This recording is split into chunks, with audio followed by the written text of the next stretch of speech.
Chairman and CEO of Alibaba Group. Ladies and gentlemen, please help me welcome Mr. Jack Ma.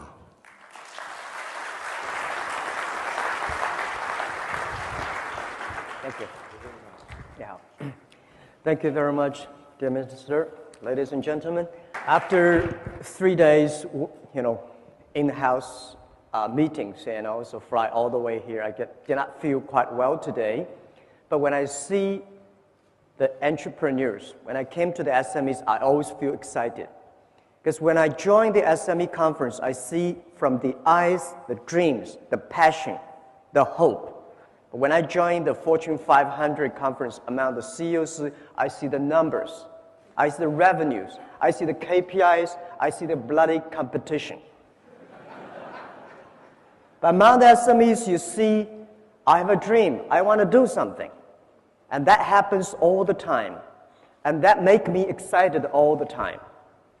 And today, I think last year, everybody said, wow, the economy is in trouble and we are all dead and what are we going to do?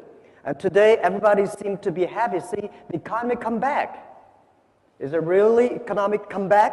I don't think so. The money is go to the big companies. The money go to infrastructures. The money go back to the stock market. It seems nobody learned from that. How can the economic come back if the SMEs not come back? How can the economic come back if the dreams are not come back, the hopes are not come back? I saw one thing that few days, 2 days ago, I had a dinner with my Singapore friends, and they said Singapore government is encouraging to have more babies because people are aging and not enough kids. I think every economy, every nation needs incentive package to have more small, medium-sized companies, to have more hopes. Because every big company comes from the small business. If without this hope, without this kind of incentive to have more babies, we're going to die. Why I always feel excited? I have 8 babies. In the past 15 years, I built up 8 companies. 7 of them very healthy. 1 of them, I sold it. And I keep the baby. When I look at my babies, Alibaba, Taobao, Alipay, and the companies which I have, Ali Cloud, we just had a new baby 2 months ago. I always feel excited because you see the hope. You know this baby is going to change me. This baby is going to change the world, change the customers. And that's the thing that I always feel excited. If you want to be happy, have more babies. If you are the government, want your economy to be good, have more SMEs. These are the dreams. These are the hopes. These are the future. So this is all we want to say, but enough. We've been crying, say, please give us support. But all the SMEs, ask ourselves one question. We are not crying babies. We believe we are tomorrow's Google. We believe we are tomorrow's eBay, YouTube. We believe we are tomorrow's UPS. If we believe we are, we can be. If you don't believe, you'll never be. We heard a lot of governments say, we give you and let me know what we're going to do.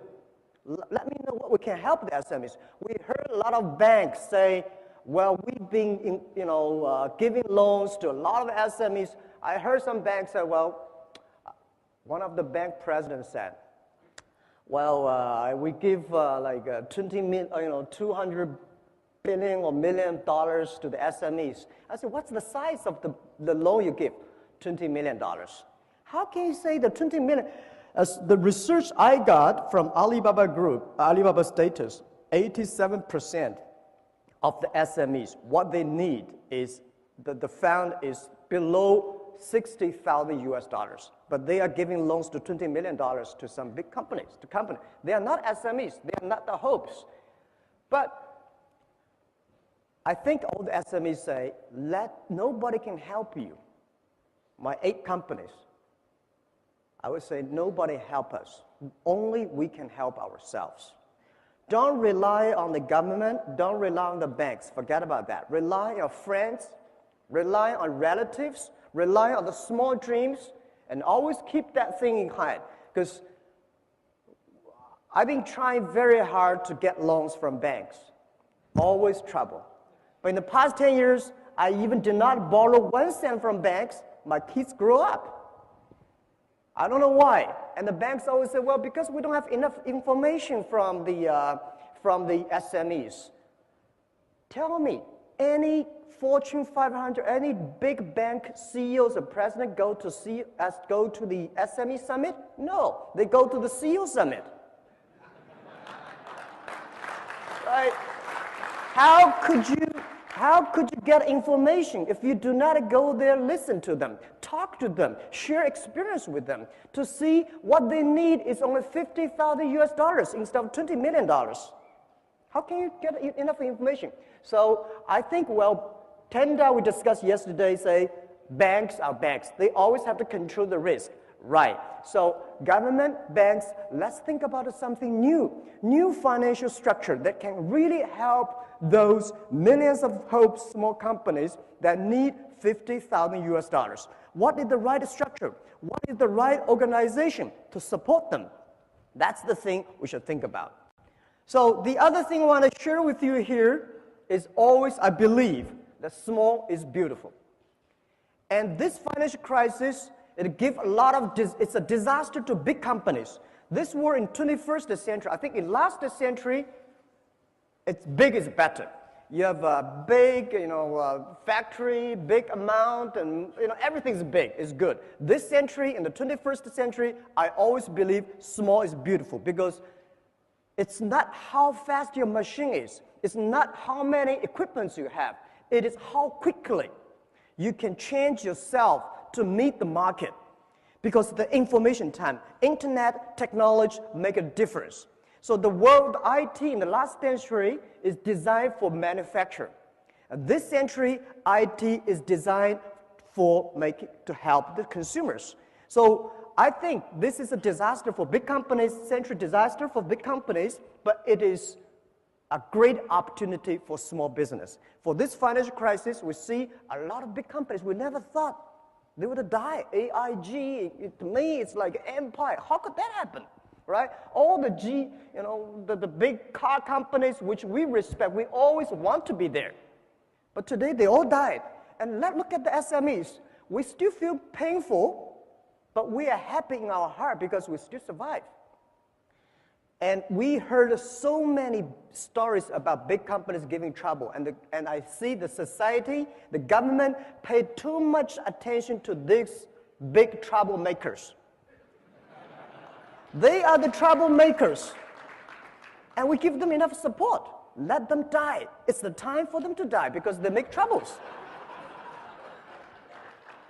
Every big company, they have a different disaster, different problems, but all the SMEs have the same problem. They need understanding and support. This war is not fair. I know, so that's why I want to encourage everyone, all the SMEs here. I'm an SME. I have 8 kids. I'm still an SME. I still believe I'm small because when I'm small, I know I can be big, and I hate to be big, unfortunately. When I was a small company, only have 10, 20 people, I feel so excited. Well, I can call every employee's names, and I know everything I want to change. I can change it within half a minute. Now, oh, terrible. When I was 20 years old, my friend said, your company is not big enough. If you are big, you're like a big boss. You're easy, right? You can control your time. Now my time is not controlled by myself. My time is controlled by all the meetings, the secretaries, and the KPI, shareholders, all the things. It's much tougher than when you are small. So I always believe the first day love is very beautiful. Believe the first day love. Believe when you're small, at least you can have time to go out, to go to cinema with your wife and the kids and enjoy a wonderful view. But when you're big, you always go to board meetings. And also, I want to say that I give you some, today I come here, people say, Jack, you did not prepare. Why you don't have a PPT? I never prepared PPT. I'm not good at the technology. I was trained to be a high school teacher. And the only thing I can know about a computer Funny things, I'm running one of the biggest e-commerce companies in China, maybe in the world, but I know nothing about computer. The only thing I can know about computer is send, receive, email, and browse. That's it. Because I always say technology is for people not working for technology. But today I come here as an entrepreneur, I'm prepared every day. I'm not prepared for the PPT because every time when I use PPT, something wrong, I cannot use it. So I come here to tell you my own experience. I want to share with you, as an 8 kids father, what I did when I have trouble. When I have trouble, I always remind me 3 things. Focus on your customer, serve your employees, and learn from your competitors. These are the key issues that I learned. Focus on customer. Everybody today talking about shareholder number 1. I hate that. I think it's always customer number 1. It's the customer give you the money. It's the customer give you the innovations. It's the customer that make you happy. Because year 1999 and year 2000, when internet bubble burst, we cannot get any money. We do not have revenues. We have nothing. But every day, what I encouraged me go on was a letter of thanks and emails from my customers. Say, Jack, Alibaba, keep on, because you helped us. Someday we will help you. That's the dream I had. So today, when you believe shareholder number 1, you only think about making numbers. You only think about revenues. You only think about how can make your stock market go up. And I let you know, no shareholders can be trusted. I tell you the truth. Well, our shares stock price, 2 years ago, we listed at 13.5 Hong Kong dollars. Before that listing day, a lot of shareholders come say, Jack, we're long-term shareholders. Please give us more shares. We'll keep it. When the financial crisis time came, the day we IPO 13.45, we went up to $40 without doing anything good with 24 hours. And then the financial crisis came, $40 to $3 without doing anything bad. They all gone. Most of the shareholders, they're share traders. How can you trust on them? So rely on customers, because the customers stay with you. Customers grow up with you. Customers give you the money, give you the hope, give you the support. So focus on customer. And second is rely and serve your employees. It's your employee, it's your team that make the difference. That the employees, that make all the dreams realized. If we say, well, we have so many problems, and big companies have a problem in getting the innovations, how to make things happen. Well, because they do not listen to the employees. They focus too much on the shareholders. The shareholders, well, they give you this idea, that idea, and when you really do that idea, they're gone. And they change all the time, but your employees stay with you. I remember the tough days. It was so difficult, year 2002, 2001. There's only one group of people that stay with me. That's my colleagues. And people say, Jack, you don't have to pay me for 2 years. I will still stay the company because you respect us, because the customer love us. And I tell you one funny thing. Only when you believe your employees are talents, they are talented people. If you don't believe them, they will never be. My mistake I made when I was year 2000, we raised $5 million US. And that $5 million US, when we have money, we start to make mistakes. I try to hire as many talents as possible. Those talents are MBAs, those talents are vice president of multinational companies, because I believe if you have an MBA, you must be good, right? When I hire these guys, oh my God, it's terrible. These guys came telling you strategy. I only have $5 million. I remember one of the vice president of marketing said, Jack, this is a budget for next year's marketing. I said, what is that? $12 million US. I said, I only have $5 million. He said, I've never done any plan below 10 million. When something wrong, it's always your fault. Because you never know. So try to find the right people, not the best people, all the employees. You try to find. So if you try to hire great people in your own company, which your company is not good enough at that time, just like a poor Boeing 7, if you want to put a Boeing 747 into a poor tractor, when that grows, your tractor never fly into pieces. So my suggestion is that look at your employees, develop them. Only when they are developed, your company will be developed. The day when we IPO'd, we created more than 1,000 millionaires, at least, in the company. All the guys sitting in the room, and we had a chat. I say, ask me. Now, tell me one thing. Why you are so successful? Why we are so successful when we are 20s, we become millionaires? What happened? We are very hardworking people? I think there are much more hardworking people outside. Do you think we are smart enough? Oh, at least I'm not smart. I took 3 years, 3 times to go to the university. I failed all the times. And I don't think I'm smart. I don't think you are smart. And at that time, in year 2000, it was so difficult for Alibaba to hire people. If they're not that much disabled, we hire them. If they can walk, we hire them. Because nobody believed the internet. Nobody believed e-commerce will work in China. Nobody believed that, internet can happen. But these guys, because they had no jobs, so they said, well, let's come here.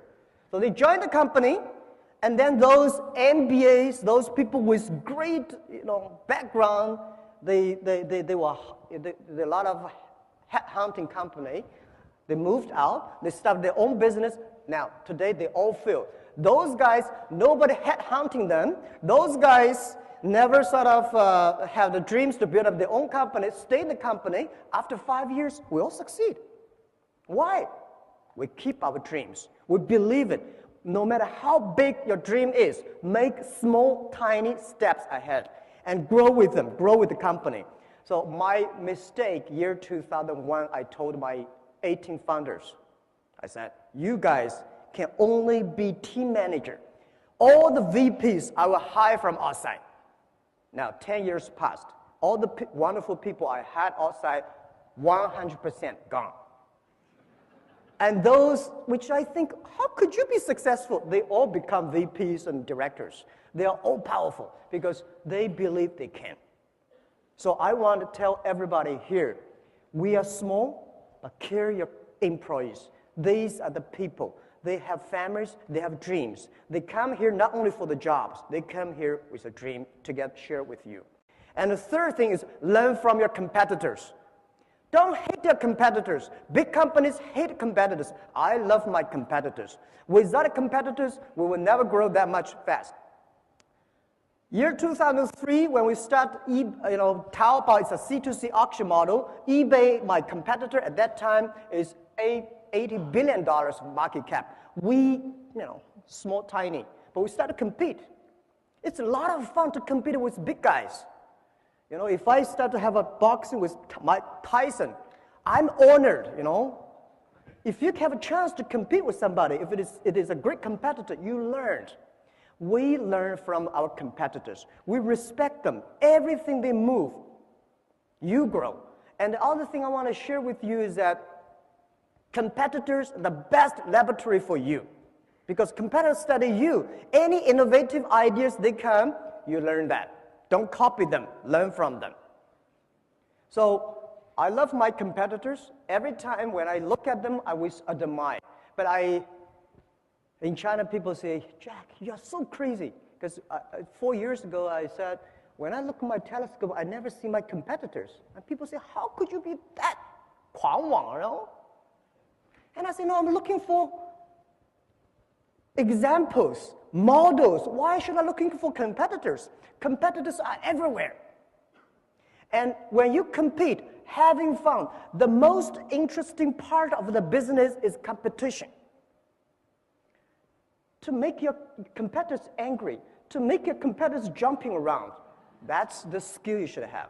Not make yourself jumping around and angry, right? Business is such a great fun. When I compete, if I got angry, if I jumping around, I know something wrong. Because this is a wrong strategy to compete. When you compete, not purposely make your your competitor unhappy. If they are unhappy, if they're jumping around, if they try to use money to cure everything, you start to win because they start to lose money. When your competitors start using money to compete with you, they start to lose. Business is about wisdom. Business is about hope. Business is about courage. So these are all the skills, and nobody comfort us. I learned to use my right hand to comfort my left hand when I'm in trouble. You always tell yourself, okay, I'm still surviving, I'm still growing, everything's good, at least I'm still surviving, right? So when you're big, you start to worry about losing something. When you're small, you start to grow. So I always believe small, keep the hope. So these are the things I want to share with you. And the last and most important thing I want to say is never, ever give up your dreams. I think you cannot eat food for 7 days that you will die, right? 5 to 7 days. If you do not drink for 3 days, you will die. If you do not breathe for 3 minutes, you die. But if you lose hope and dream for 1 minute, you die. So I want to tell you that I had problems. In the past 10 years, these days when I walk on China, when I look at the airport, a lot of books about me, about the Alibaba, I feel very nervous because these are not the books interviewed me. These are books that, all right, we are not that good. We're not that bad. But today when you're something, successful, they start to write good things about it. We made so many mistakes. The only book that I dream to write about is Alibaba 1001 Mistakes. Every mistake, I think you counted, I made it. And I know you will make it too. Because when I was doing business, everybody said, wow, this is the mistake. This guy is going to make, that guy is going to, I'm never going to make it. I tell you, you will make it. And you will make it again, again, again. And when you make it again, again, don't lose confidence. Make it again. You will win. That's all we did. I mean, nobody's perfect, right? So I almost lost my confidence year 2002. I had a big trouble with my team in the USA. I learned from a great consultant guy, joined the company, said, Jack, Alibaba doing international trade. International trade needs English. Which country has the best English you believe? I think USA, right. Now, internet needs great technology. Which country has the best technology? We say, USA, right.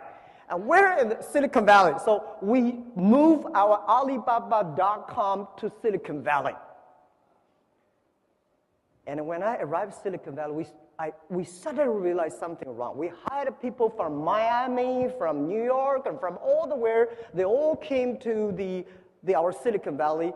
And after 3 months, I realized the problem is that nobody in Silicon Valley knows the trade. So what's the point? Have a good technology and English. We are not English site, right? All the small, medium-sized companies across the board, they know exactly what are you talking about, no matter how terrible your English is. Right. So I made a mistake, and I told the people, say, sorry, it's a mistake. Let's move back. So after 2 months, we moved back to China again. The funny thing is that everybody was happy at that time because internet boosting. They got a lot of option shares, they got a lot of cash pay, and they find another job is easy. And nobody wanted the shares. We give them 1 cent per share. No, share, we want a cash. Now you know they don't believe your dreams. If they believe the dreams, give them the shares, 1 cent. If they don't believe, I want a cash, let them go. And I was so disappointed. A lot of people we hired, they did not want. They want a cash. No matter how wonderful, at that time, it's easy to raise money. People still want a cash. So I said, okay, let's forget it. And I worked for about half an hour on the Beijing street. My colleague was with me. And then I told myself, go to bed, sleep, tomorrow again. So we started. Today, things changed. So I want to tell you, never ever give up your dreams. And today, I encourage myself and our team. It reminds us one thing that always, and I want to share with you, finish my speech, that today is very difficult. Tomorrow is much more difficult. But the day after tomorrow is very beautiful. Most people die tomorrow evening. You will never be able to see the day after tomorrow's sunshine. If you give up the hope, you will not see it. If you give up your employees, you will never see it. If you give up your customers, you will dead. But if you give up shareholders, you will get a better one.